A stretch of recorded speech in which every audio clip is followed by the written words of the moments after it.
अखंड मंथन के सभी दर्शकों को नमस्कार। मैं हूं शेखर त्रिपाठी और आप देख रहे हैं हमारा YouTube चैनल अखंड मंथन। आज आगे क्या होने वाला है कि आज के अंक में हम आपको दिखाने जा रहे हैं कि किस तरह से अब दुनिया विध्वंस के उस कगार पर आ पहुंची है जहां पर किसी भी अनहोनी को रोकना अब असंभव सा लग रहा है। हाल में ही अमेरिका के राष्ट्रपति जो बाइडेन ने यूक्रेन को 300 किलोमीटर रेंज की ATACMS मिसाइलों का प्रयोग करने की अनुमति दी, जिसके बाद से रूस के खिलाफ आक्रमण तेज हो गया।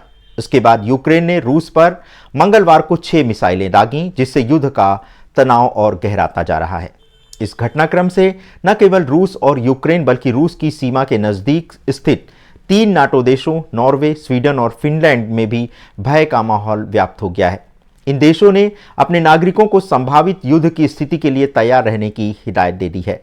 साथ ही साथ रूस के पलटवार की धमकियों ने नाटो देशों में सुरक्षा चिंताओं को और अधिक बढ़ा दिया है। इसके साथ साथ बाल्टिक सागर में हुई संदिग्ध घटनाओं ने हाइब्रिड युद्ध के जोखिम को भी उजागर कर दिया है। स्वीडन और फिनलैंड, जो रूस के करीब स्थित नाटो सदस्य देश हैं, उन्होंने अपने नागरिकों को संभावित संकट के लिए चेतावनी दे दी है। नॉर्वे रूस के साथ 195 किलोमीटर लंबी सीमा साझा करता है। देश ने पर्चे और पैम्पलेट्स के माध्यम से अपने नागरिकों को अब युद्ध के लिए तैयार रहने को कहा है। सरकार ने नागरिकों को आयोडीन की गोलियां, जो विकिरण से बचाव में उपयोगी हैं, इसे भी रखने का सुझाव दिया है। साथ ही साथ स्वीडन की रूस से सीधी सीमा नहीं है, फिर भी उसने in case of crisis of war नामक एक गाइडलाइन जारी की है। इसमें नागरिकों को 72 घंटे के लिए भोजन, पानी और दवाइयों का स्टॉक रखने का निर्देश दिया गया है। आलू, गाजर, गोभी जैसे टिकाऊ खाद्य पदार्थ संग्रह करने की भी सलाह दी गई है। फिनलैंड, जो रूस के साथ 1340 किलोमीटर लंबी सीमा साझा करता है और 2023 में नाटो में शामिल हुआ था, उसने युद्ध की स्थिति में नागरिकों को सहायता देने के लिए एक विशेष वेबसाइट लॉन्च की है। इसमें बिजली कटौती और आपातकालीन स्थितियों से निपटने के लिए बैकअप पावर सप्लाई और तैयार खाद्य पदार्थ संग्रह करने की सलाह दी गई है। स्लोवाकिया के प्रधानमंत्री रॉबर्ट फिको और हंगरी के विदेश मंत्री पीटर सिजार्तो ने इसे युद्ध को लंबा खींचने वाली नीति करार दिया है। फिको ने कहा है कि पश्चिम यूक्रेन में युद्ध जारी रखना चाहता है, जबकि हंगरी ने बाइडेन पर जनमत की अनदेखी का आरोप लगाया है। बाल्टिक सागर में हाइब्रिड युद्ध का खतरा युद्ध का तनाव जो है वो बढ़ा रहा है और ये अब समुद्र तक पहुंच चुका है। जर्मनी और फिनलैंड ने बाल्टिक सागर में 2 संचार केबलों के कटने की घटनाओं की जांच शुरू कर दी है। बाल्टिक सागर, जो 9 देशों के बीच एक महत्वपूर्ण शिपिंग रूट है, इस पर ऐसी घटनाओं से हाइब्रिड युद्ध के खतरे को अब बल मिल रहा है। बदलती वैश्विक परिस्थितियों का जो केंद्र है वो अब नाटो देश बनता जा रहा है, जिसे 1949 में स्थापित किया गया था और इसका उद्देश्य अपने सदस्य देशों की स्वतंत्रता और सुरक्षा की सुनिश्चितता बरकरार रखना था।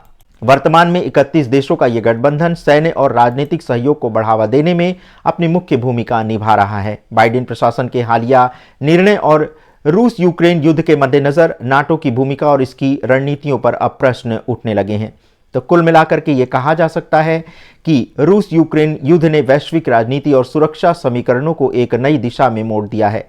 अमेरिका और नाटो देश की सक्रिय भूमिका ने यूरोप में तनाव को और बढ़ा दिया है। नॉर्वे, स्वीडन और फिनलैंड जैसे देशों की तैयारियां भी इस बात का संकेत है कि युद्ध का जो प्रभाव है वो सिर्फ युद्ध के मैदान तक सीमित नहीं रहने वाला है।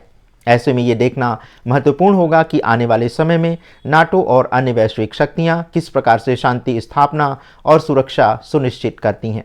अब सबसे बड़ा प्रश्न ये है कि क्या लंबी दूरी की मिसाइलों को रूस के अंदर वार करने की अनुमति देकर अमेरिका ने रूस को भड़का दिया है, और क्या जो बाइडेन जाते जाते अमेरिका को परमाणु युद्ध की आग में झोंक जाएंगे?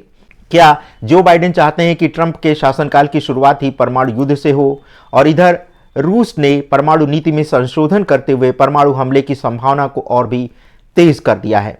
जैसे कि रूस ने पहले ये कहा था कि अगर अमेरिका या नाटो देशों द्वारा यूक्रेन को हथियारों की सप्लाई ऐसे ही की जाती रही तो अंतिम विकल्प के रूप में वह परमाणु हथियार का प्रयोग करेगा। प्रश्न ये है कि क्या लंबी दूरी की मिसाइलों की अनुमति से बढ़ा परमाणु युद्ध का खतरा अब और व्यापक होता जा रहा है? तो अमेरिका के राष्ट्रपति जो बाइडेन द्वारा यूक्रेन को लंबी दूरी की ATCMS मिसाइलों से रूस के अंदर वार करने की अनुमति देना एक ऐसा कदम है जिसने वैश्विक अस्थिरता को और गहरा कर दिया है। यह निर्णय न केवल रूस को उकसाने वाला है, बल्कि इसने परमाणु युद्ध की संभावनाओं को भी हवा दे दी है। रूस ने पहले ही ये चेतावनी दे दी थी कि यदि नाटो और अमेरिका यूक्रेन को हथियारों की आपूर्ति जारी रखते हैं तो वह परमाणु हथियारों का सहारा ले सकता है। अब प्रश्न ये है कि क्या बाइडेन अमेरिका को खतरनाक मोड़ पर छोड़ करके जा रहे हैं? तो जो बाइडेन की विदेश नीति पर आलोचक अब ये प्रश्न उठा रहे हैं कि क्या उनका ये कदम अमेरिका और विश्व को परमाणु युद्ध की दहलीज पर खींच करके खड़ा कर चुका है। तो बाइडेन के निर्णय की वजह क्या हो सकती है, इस पर चर्चा करते हैं। अमेरिकी प्रशासन के अनुसार यूक्रेन को लंबी दूरी की मिसाइलें देने का मकसद रूस के आक्रामक कदमों को रोकना है, लेकिन इससे युद्ध में तेजी आना तय है। रूस इसे अपनी संप्रभुता पर हमला मान रहा है। ट्रंप के संभावित शासनकाल पर जो असर पड़ने वाला है उस पर चर्चा करते हैं। तो बाइडेन के विरोधी ये तर्क दे रहे हैं कि यदि ये संघर्ष परमाणु युद्ध में बदलता है तो यह आने वाले राष्ट्रपति जो कि डोनाल्ड ट्रंप हैं, उनके कार्यकाल में एक बड़ा संकट खड़ा हो सकता है। ट्रंप का चुनाव अभियान भी इस मुद्दे पर बाइडेन की नीतियों की आलोचना कर रहा था। रूस की परमाणु नीति में जो बदलाव हुआ है उसको देखते हुए अब खतरे की घंटी जो है वो बज चुकी है और रूस ने हाल में ही अपनी परमाणु नीति में संशोधन करके ये स्पष्ट कर दिया है कि वह परमाणु हथियारों के उपयोग की संभावना को बढ़ा रहा है। ये बदलाव कई चिंताएं खड़ी करता है। पहला, हमले की संभावना। रूस ने पहले ही ये कह दिया था कि वह परमाणु हथियार केवल अंतिम विकल्प के रूप में उपयोग करेगा, लेकिन हाल के बदलाव इस नीति को और भी आक्रामक बना रहे हैं। युद्ध के जो बढ़ते आयाम हैं उसे लेकर के ये कहा जा रहा है कि रूस का ये दावा है कि नाटो और अमेरिका द्वारा यूक्रेन को हथियारों की आपूर्ति उसकी सुरक्षा के लिए सीधा खतरा है। परमाणु हथियारों के उपयोग को ये जो है एक बड़े जोखिम में बदल सकता है। तो प्रश्न ये कि क्या यह रणनीति वैश्विक शांति को खतरे में डाल रही है? रूस यूक्रेन संघर्ष को लंबा खींचने में अमेरिका और नाटो की भूमिका ने वैश्विक शांति को खतरे में डाल दिया है। रूस ने यह स्पष्ट रूप से कहा है कि अगर यूक्रेन को ऐसे घातक हथियार मिलते रहे तो वह अपनी सैन्य नीति को और भी आक्रामक बनाएगा। ये सीधे सीधे परमाणु युद्ध की संभावना को बढ़ा रहा है। बाइडेन प्रशासन संभवतः रूस को कमजोर करने की दीर्घकालिक रणनीति पर काम कर रहा है, लेकिन यह रणनीति महंगी और खतरनाक साबित हो सकती है। परमाणु युद्ध के खतरे और वैश्विक प्रतिक्रिया स्वरूप रूस और अमेरिका के बीच इस तरह की आक्रामकता ने यूरोप समेत पूरी दुनिया में चिंता का माहौल बना दिया है। नाटो देशों ने अपनी सुरक्षा तैयारियां तेज कर दी हैं, लेकिन ये तनाव और अस्थिरता को कम करने के बजाय बढ़ा सकता है। हंगरी और स्लोवाकिया जैसे देश बाइडेन प्रशासन की नीतियों की आलोचना कर रहे हैं और इसे युद्धोन्माद करार दे रहे हैं। तो कुल मिलाकर के ये कहा जा सकता है कि परमाणु युद्ध की तरफ अब दुनिया बहुत तेजी से बढ़ रही है। जो बाइडेन द्वारा लिए गए इस निर्णय ने वैश्विक शांति के समीकरण को हिला दिया है। रूस की आक्रामक परमाणु नीति और नाटो की बढ़ती सैन्य सहायता के बीच तनाव अब चरम पर है। अगर ये स्थिति नियंत्रित नहीं की गई तो परमाणु युद्ध की संभावना को टाला नहीं जा सकेगा। बाइडेन का ये कदम इतिहास में एक ऐसा मोड़ साबित हो सकता है जहां कूटनीति की जगह युद्ध ने ले ली है और इसके परिणाम भयंकर हो सकते हैं। अगर रूस परमाणु हथियारों का प्रयोग करता है तो सबसे बड़ा प्रश्न ये है कि वह सबसे पहले किस देश को निशाना बनाएगा। क्या यूक्रेन के बाद अगला निशाना अमेरिका, या फिर अमेरिका से पहले ट्रायल के तौर पर पहला निशाना रूस द्वारा यूक्रेन को बनाया जा सकता है? जैसा कि अमेरिका की युद्ध नीति है कि अलर्ट पर एक्शन, यानी जैसे ही कोई देश उस पर परमाणु हथियार से हमला करेगा वैसे ही अमेरिका के द्वारा 5 मिनट के अंदर ही सारे परमाणु हथियार लॉन्च कर दिए जाएंगे। एनी जैकबसन लेखिका ने भी यही संकेत दिया था कि अमेरिका की अलर्ट पर एक्शन नीति दुनिया का खात्मा कर सकती है। अब सबसे बड़ा प्रश्न यह है कि अगर रूस परमाणु हथियार का प्रयोग करता है तो यह कदम पूरी दुनिया के लिए एक खतरनाक और अस्थिर स्थिति को पैदा कर देगा। इस संदर्भ में कई संभावनाएं और परिदृश्य सामने आ रहे हैं जो रूस, अमेरिका और नाटो के बीच मौजूदा तनाव पर आधारित हैं। रूस का पहला संभावित निशाना कौन हो सकता है? यूक्रेन पर ट्रायल अटैक की संभावना रूस के लिए सबसे पहला और आसान लक्ष्य यूक्रेन हो सकता है। यूक्रेन पर परमाणु हथियार का उपयोग रूस के लिए राजनीतिक और प्रतीकात्मक होगा। ये पश्चिमी देशों को डराने के लिए एक डिमॉन्स्ट्रेशन अटैक के रूप में भी किया जा सकता है। रूस पहले ही यूक्रेन में लंबी दूरी की मिसाइलों और सामरिक हथियारों का उपयोग कर रहा है, जिसे परमाणु हमले का खतरा अब बढ़ गया है। नाटो सदस्य देशों पर हमला अगर रूस यूक्रेन के बाद आगे बढ़ता है तो फिर फिनलैंड, पोलैंड और बाल्टिक देश जैसे लातविया, लिथुआनिया, एस्टोनिया और ऐसे कई अन्य देश उसका अगला निशाना हो सकते हैं। ये सभी देश नाटो के सदस्य देश हैं और रूस के रणनीतिक विरोधी हैं। नाटो के विरुद्ध हमला करके रूस अमेरिका और अन्य पश्चिमी देशों को चेतावनी देना चाहेगा। अमेरिका पर जो प्रत्यक्ष हमला वो रूस के लिए एक जोखिम भरा कदम साबित हो सकता है। अमेरिका के पास अलर्ट पर एक्शन यानी लॉन्च ऑन वार्निंग की नीति है। अमेरिका पर हमला रूस के लिए म्यूचुअल डिस्ट्रक्शन यानी आपसी विनाश की स्थिति पैदा कर देगा। इस परिदृश्य में रूस के लिए ये एक आखिरी और अपरिहार्य विकल्प हो सकता है।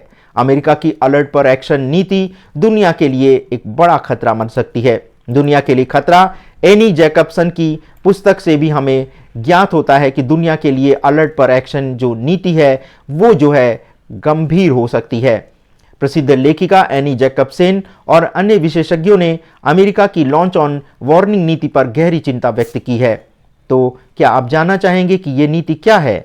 तो ये नीति इस प्रकार से है कि अगर अमेरिका को किसी भी परमाणु हमले का अलर्ट मिलता है तो वह बिना देर किए 5 मिनट के भीतर अपने सभी परमाणु हथियार लॉन्च कर देगा। ये नीति अन्य देशों को जवाब देने का समय नहीं देती और तनाव को परमाणु युद्ध में बदल सकती है। इसका खतरनाक पहलू एक छोटी सी गलती या झूठा अलर्ट भी परमाणु युद्ध को जन्म दे सकता है।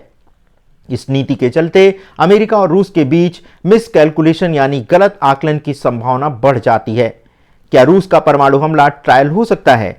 तो इस प्रश्न का उत्तर यह है कि रूस अगर परमाणु हथियारों का प्रयोग करता है तो वह इसे एक सीमित दायरे में रखने का प्रयास कर सकता है। सामरिक परमाणु हथियार यानी टैक्टिकल न्यूक्लियर वेपन्स जो हैं वो छोटे और सीमित क्षेत्र में उपयोग किए जा सकते हैं।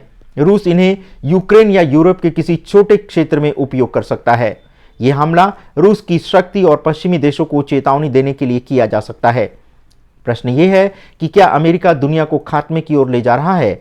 तो अमेरिका का निर्णायक कदम अगर रूस परमाणु हमला करता है तो अमेरिका प्रतिक्रिया में तुरंत बड़े पैमाने पर हमला कर सकता है। नाटो के सहयोग से यह हमला रूस के सभी सैन्य ठिकानों को निशाना बना सकता है और दुनिया का जो अंत है उसकी संभावना बढ़ सकती है। जी हां, म्यूचुअल डिस्ट्रक्शन रूस और अमेरिका के बीच परमाणु युद्ध को और आग देने का काम कर सकते हैं और दुनिया को एक खतरनाक मोड़ पर पहुंचा सकते हैं।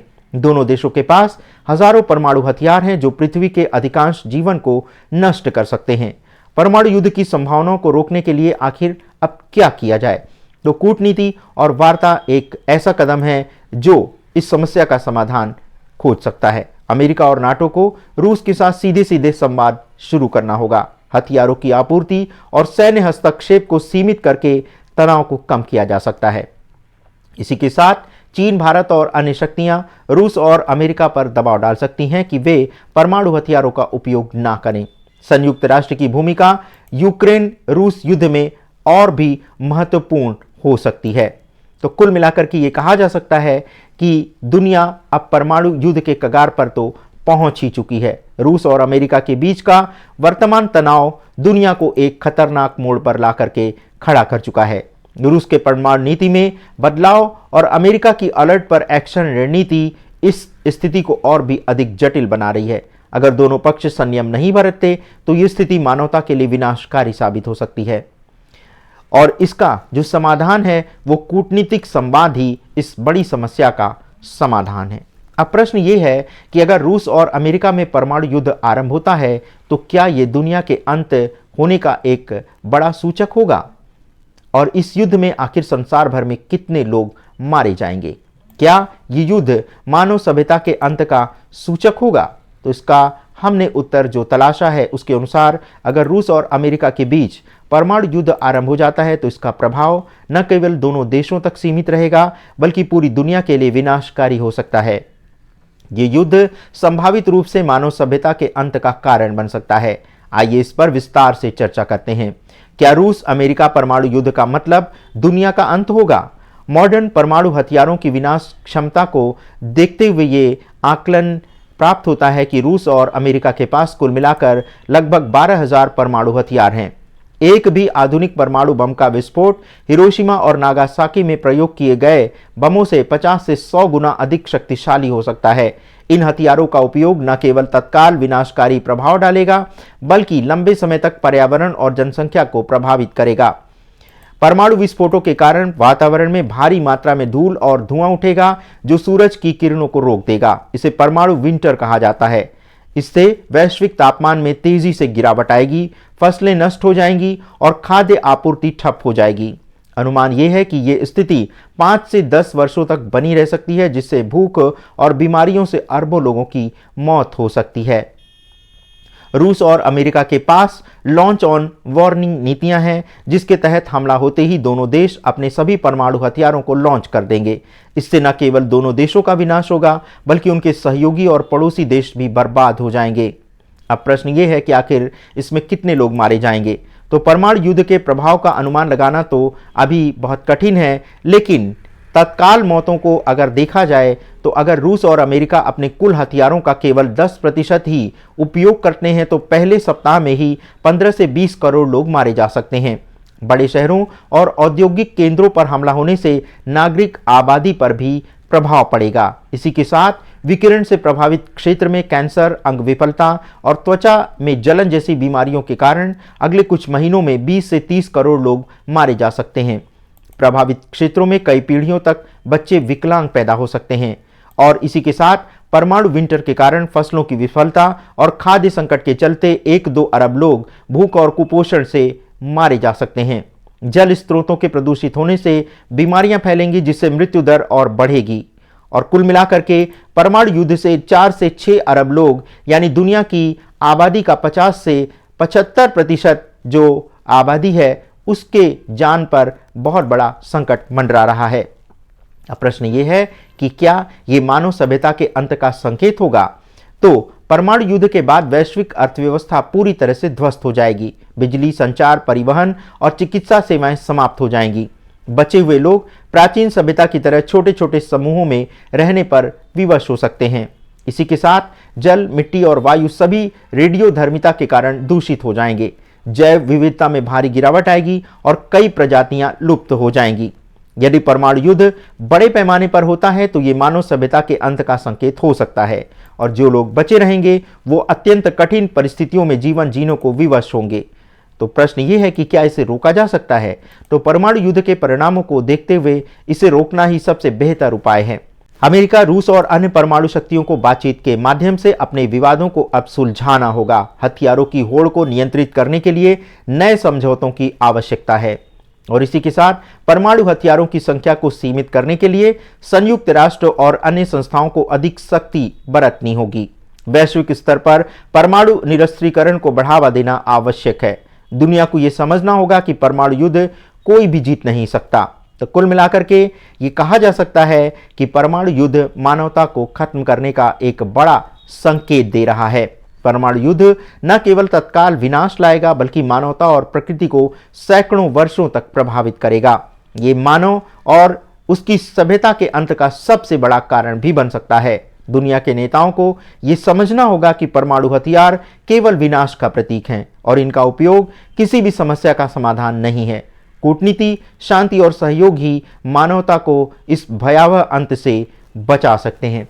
तो दर्शकों, आज का हमारा ये जो विशेष एपिसोड है, इसे आप अधिक से अधिक संख्या में लाइक, शेयर और सब्सक्राइब इसलिए करिएगा क्योंकि ये जो जागरूकता है, हम इसके माध्यम से आपको और सारे संसार में फैलाना चाहते हैं कि युद्ध या विवाद किसी भी समस्या का समाधान नहीं होता है। और अगर ये बात परमाणु युद्ध से जुड़ी हुई हो तो ये तो पूरी धरती के अंत का एक सूचक हो सकता है। आपको हमारा ये प्रयास कैसा लगा? आप अपनी राय हमारे व्हाट्सएप नंबर 7905414965 पर दे सकते हैं। हमारा चैनल देखने के लिए आप सभी दर्शकों का हृदय से आभार। नमस्कार।